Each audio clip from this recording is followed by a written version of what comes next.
Welcome to C7 news. Kamareddy జిల్లా బీబీపేట మండలంలో గల జెడ్పీహెచ్ఎస్ బాయ్స్ హైస్కూల్లో జరిగిన ఫాదర్స్ అండ్ మదర్స్ అవగాహనపై స్కూల్ ప్రిన్సిపల్, ఎంపీడీఓ, ఎంఆర్ఓ, గ్రామ పంచాయతీ సెక్రటరీ తల్లిదండ్రులతో పిల్లలపై అవగాహన పెంచాలని ఉపాధ్యాయులు, తదితర టీచర్లు సలహాలు, సూచనలు చేశారు.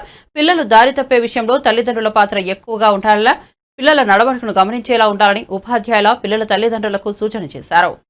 ఈ పాఠశాల భవనంలో వసతులు కూడా చాలా బాగా ఉన్నాయి. నేను ఎలక్షన్ అప్పుడు తర్వాత వేరే అప్పుడప్పుడు వచ్చుకొని చూస్తూనే ఉన్నాం, కానీ చాలా బాగా మెయింటైన్ చేస్తున్నారు.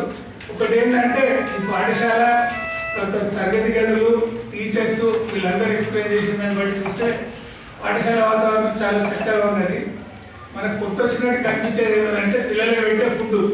ఈ ఫుడ్ విషయంలో ఏంటంటే అందరం కలిసి మంచిగా మాట్లాడుకొని ఎవరైనా ముందుకు వస్తే చెప్పినట్టు మంచిగా ఆర్థికంగా కాబట్టి దాంట్లో ఎవరైనా మనం చేస్తే మేము తప్పకుండా చేంజ్ చేసి మేము తీర్మానం ఇచ్చేస్తాం. మా ఎంఆర్ఓ గారు నేను జాయింట్ లెటర్ పెట్టేస్తాం. తప్పకుండా చేంజ్ చేద్దాం. ఇలా ఎవరైనా వంట చేసిన ఎవరు ఉంటే దాంట్లో నుండి ఫస్ట్ ప్రిఫరెన్స్ ఉంటుంది.